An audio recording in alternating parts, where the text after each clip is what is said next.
All right, we're back on another edition of Processing Blue. My man Scott Fowler back from Seattle. You saw what did you see in Seattle, Scott? I don't want to put words in your mouth. What did you see from the scene in Seattle?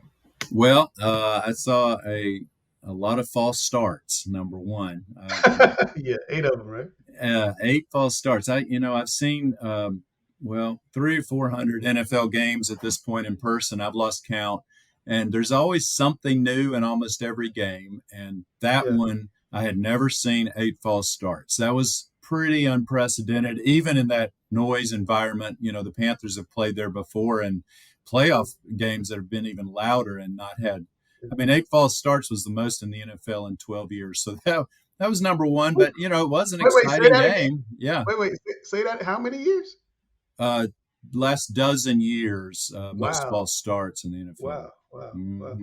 Hmm. Would you excuse any of those to noise? Like, would you Oh allow yeah, 2 or 3 to go because of noise? yeah. I mean, I think if you go in there and have two or three, Mhm. that's par for the course.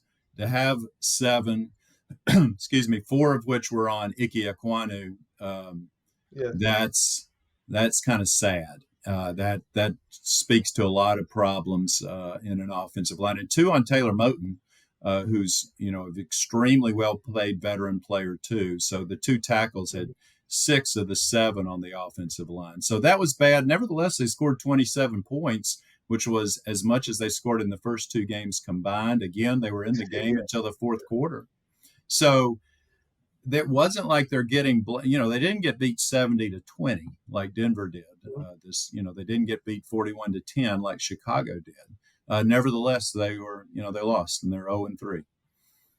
If you took, if you made those 8 false starts, 3 false starts, did they win the football game? Probably, I don't think so. I mean, I think that Seattle ultimately just was a little better, but they Mm. might have scored a few more points. Maybe it would be 37-34, something like that. But I think they had enough problems that even with the false starts, they probably don't win. Are you noticing a pattern with the defense wearing down in the second half, particularly against the run? Is that something that you're seeing in person as you watch these games? For sure, Langston. This game, they gave up 25 points in the second half, and these were pretty legitimate points. It wasn't like somebody gave them the ball at the 10 because of a turnover. The offense, I will say this, the offense didn't have a turnover all day and all that Mhm. crowd noise. So these were legitimate drives, and they did wear down, and they have the last 2 weeks. And this is partly because the offense hasn't stayed on the field, but they stayed on it more often in this game. And still, I thought there was some defensive issues. So this is not an offensive issue only thing, although that's, I'm sure, what we'll mostly talk about. And that's the sexier part of it, probably. But defensively, Yeah, um, they haven't gotten the big strip sack, they haven't gotten the cheap touchdown. They haven't yeah. gotten these plays that they really need to win a game. And they've also had a lot of injuries. And Mike Kay has said Yeah, all along that they're top heavy defensively without a lot of depth. So if you have a lot of injuries, then you're going into depth, which isn't necessarily there. And I think that may play into why they wear down a little bit. But let's talk about that offense a little bit. Bryce Young played the first 2 games. As you pointed out, they didn't score as many points, didn't move the ball as well. And then Andy Dalton comes in this week, and they do much better on the road. Why was the Panthers' offense so much different with Andy Dalton running it versus Bryce Young running it? it's an interesting question, and I think a few things I'll make a point of, Langston. First of all, let's not forget the team on the other side. Seattle's defense was the worst of the three that they have faced. If Right. Bryce had played that defense, he would have thrown for 250 or 300 yards. Andy Dalton threw for 361. Andy Dalton probably at this point gets the ball out a little more quickly, although that's something that Bryce did well in Alabama. But I thought Mm-hmm. Dalton is quick. I mean, makes a fast decision, got a lot of completions. He is not as mobile as Bryce. So fortunately, I thought their offensive line did okay on pass protection Mm-hmm. because he didn't get sacked that often. But three They times, ma- yeah, 3 times, and he dropped back 60, so that's not terrible. yeah. He threw 58, which is a career high. So I think, in Seattle, that was probably a coin flip as to which one of them would have played better, honestly, whether it would be Right. Bryce or if he was healthy or Mm-hmm. Andy. But I totally agree with the fact there's no quarterback controversy here. Um, Whether or not Andy Dalton might win uh, a game or not versus Bryce right now, the future is Bryce, and you have to put him in there starting this weekend against Minnesota if he's healthy. He has to Mm-hmm. play every game because that is the way to get him better and to see if Mm-hmm. you've made the right choice here or not. So, will he play this weekend? I think they'll be careful, but I think it'd be more likely that he'll play because it's a home game, not a short week. Mm-hmm. My guess, my gut right now is that he will play Sunday versus Minnesota. Interesting choice of words there. You said make the right choice. Looking back on it, the Panthers had a choice between C.J. Stroud and Bryce Young. Tell me what you've seen so far with both, and did the Panthers make the right choice?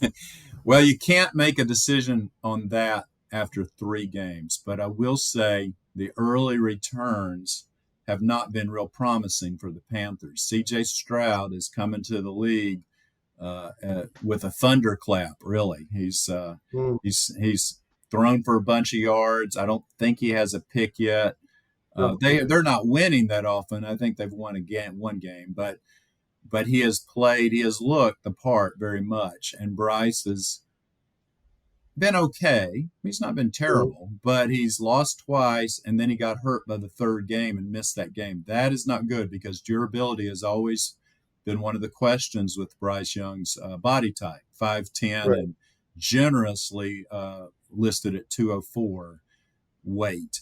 He's just not the prototype of that. So, oh, and this is going to be one that's going to be debated for a long time. We can't even make the decision really as to which one was the right call after the first year, because you don't know after the first year. Probably Mm. will know after a couple of years. But they've harnessed themselves to Bryce Young now, so they darn better well hope that this was the right call. Well, I thought the injury he suffered, he got rolled up on his leg. I mean, that wasn't a size thing. It's just an unfortunate thing. It's almost kind of similar to Shaq Thompson. It just got rolled up the back of your leg. True. But let's talk about this offensive line. We know they struggled with the false starts in Seattle. What's your thought about them in 3 games? Not good enough. Mm, The false starts was one thing. 7 false starts on the offensive line is horrible. But beyond that, what we're not seeing, Langston, and I think the one you could point to this as much as any as to why they're not winning.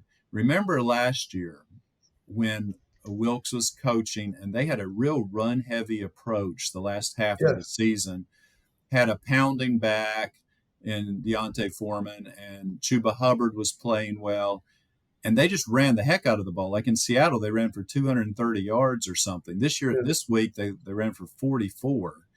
And that has been too, so that because of that, they have had not enough, it's been way too pass heavy. They're putting Mhm. too much on the quarterback. Now, part of this is, of course, an injury to Austin Corbett, their guard, Yes. who might be their best offensive lineman right now.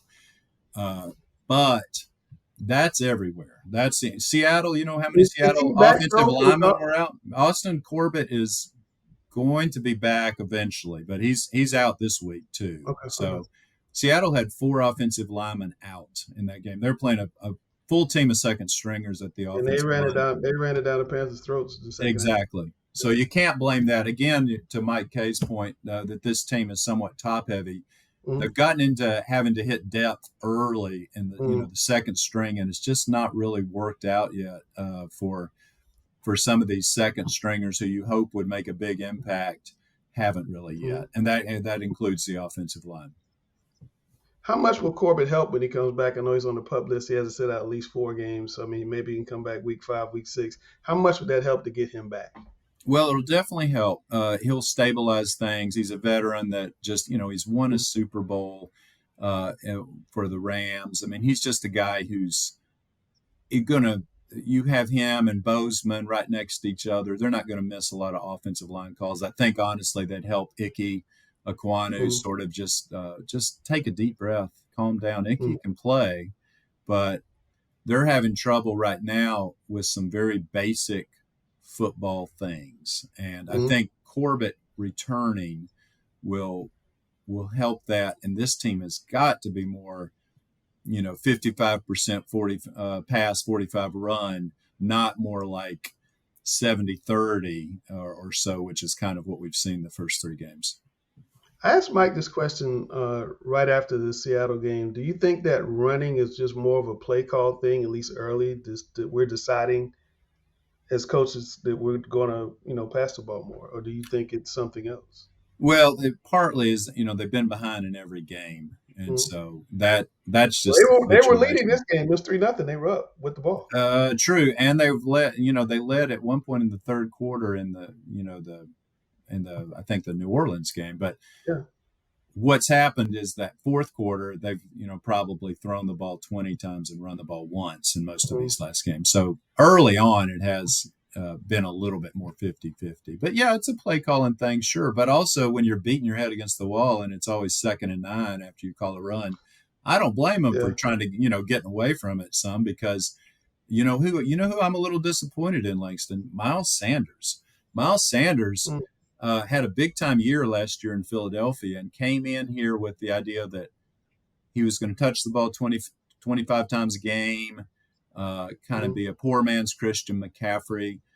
We have Mm. not seen that yet. He did score in the last game, had a tough run, and maybe one other good run, but he's not been dynamic in the way that they need him to be dynamic.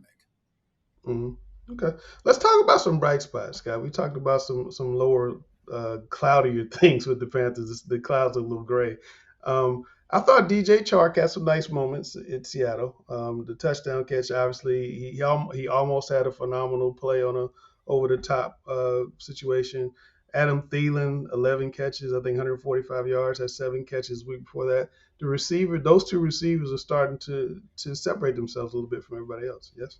For sure, those are two of the bright spots. I would agree with you. Chark's percentages weren't great. Like he got thrown to 11 times and caught 4, but the Mhm. 4 were really, really good. They'll Yeah. take that if one of those 4 is a 47-yard touchdown. And he made a grab on the sideline that was just big Yes. time. Yeah. 28 yards, I think, on that. Thielen has emerged as sort of this team's Greg Olson. He is In not and out. going to beat somebody for a 70-yard touchdown. However, 3rd and 7, you throw it to him because, his hands are good. Man. Yeah. So 11 catches. I wrote a column about him this week about, just that's a guy who both Bryce Young and Andy Dalton, whoever's playing, that is really emerged as the number one choice to throw the ball to. And then Chark is sort of emerged as a big play threat. They need a Mhm. third guy to, Terrace Marshall again has been a disappointment. The tight end position not doing well I on was going to say catches. Hayden Hurst is not Oh even being targeted very much. no, he caught Is a he just not touchdown getting pass. open? It's hard to see Yeah, on television. hard to see, but no, I don't see him open that often. He did have an early. I guess he had the first touchdown Bryce threw, but other than Yes. that, really not much there. Ian Thomas, I mean, we know from past seasons he's not going to be targeted much. He's more of a blocking tight end. But He's a blocker. yeah, bright spots. I would say they're starting to throw the ball. They'll be able to throw it probably against Minnesota too. I anticipate that's going to be a fairly high scoring game on Sunday. And a guy that we've kind of don't mention much because they haven't won games, but Eddie Pinheiro has been a heck I of was a just field goal about to say kicker. Eddie Fidel has Yeah, been good. Yeah. Yeah. yeah. I mean, he missed one finally, but it was what, like 55 55 or yards. something. That would have been his career high. And otherwise, he's made like the last 26 or He's something. I been mean, money. They right down the he middle. is absolutely money Yes. kicker. Brian Burns has had a couple of big plays. Frankie Louvu, until he went out, I thought it's been Yeah. a strong player for them as well. So there are some players on this team. I mean, you see it every week when they're in the game. I mean, they led this game at halftime, the last game. They've been in the game for 3 quarters, all 3 of their games. So it's not Chicago, where it's just an absolute dumpster fire. That's not what you have here yet. There are some bright spots. They might win this week. But Is that an early got to prediction? get a bunch of things fixed. No, I'm not going to Yeah. pick the Panthers in our little poll until they win a game. I'm picking against them every single week, and I want them to prove me wrong, and they will eventually. But Right, right, right, the reason I'm leading our little predictions right now is because I've seen a ton of Panthers games, and I know you do not go broke picking the Panthers to lose. Not that we put any money on it, Langston. It's just for fun. But I'm just saying, ever since, and I won't say it's always that way. I mean, obviously, it wasn't that way in 2015, but the last 5 years, um, kind of being pessimistic and being pleasantly surprised when they do well is yeah. probably the safest course of action for Panther fans and Panther beat writers and columnists. All right, I want you to take your Scott Fowler hat off right now. I want you to put your Scott Fitterer hat on. The NFL trade deadline is not too far away. You got a really big time trade asset wearing number 0 on your defense. Would you consider trading Brian Burns? I would absolutely consider trading Brian Burns. It's something that once, let's say the trade deadline, like you say, is about 3 weeks. And what if they're 0-5, 1-5 or 0-6 at that point? Mhm. You're not making the playoffs. And you also have obviously made it clear that you don't want to pay Brian Burns preeminent money, like make him the top paid edge rusher in the NFL or anything, or else you would have already done it. So you have to think about that because as great as he is, they're still losing games and they need a first round pick in 2024, as you and I were talking about off air. Right now, their pick went to Chicago, and shoot, that pick may be number 3 or something by the time the season's all over. I mean, if they Yeah. end up 3-14 or something. So Oh my gosh, God, that's don't say that. Don't say 3 or 14. I know. You just got to consider these possibilities. Now, if they're 7-10, that pick is not as valuable. But in any case, uh, and I'll tell you a quick story, Langston, because our names are so similar, Scott Fitterer and Scott Fowler. I get Mhm. texts for Fitterer occasionally from various Panther-oriented people, and I haven't done anything devilish with them, but I'll get a text from I won't mention him, but a certain beat writer, not from our paper, that Right. covers the Panthers will text me occasionally and say, "Are you considering trading so and so?" And instead I could say, "Yeah, absolutely. You can write that. Go ahead. It's coming tomorrow." But I don't. I just let them. In people's phones, there's a lot of Scott F's. But yeah, you got to consider every deal, and Scott Fitterer will, because he knows that this is a rebuild, and 2-year rebuild is an optimistic way to look at it. It may be Mhm. longer than that, but at the least, I think we're pretty clear right now they're not going to win the NFC South unless they just make a hellacious run. So It would take a big it would run. take, they're everyone lost in the NFC South this week, so they're only 2 games down, but they have shown no signs of a team that's going to have a winning record yet, which is what you'll need. So you got to consider trading Burns. You got to consider any offer that you're going to get. Now, whether they do it or not, I don't know, but I'm sure it'll be in play.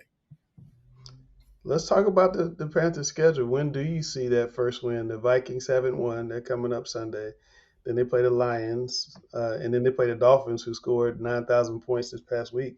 Then they have a bye. Then they play the Texans. I think the Texans look like a really good game to try to get, but can they get Vikings, Lions, or Dolphins ahead of time?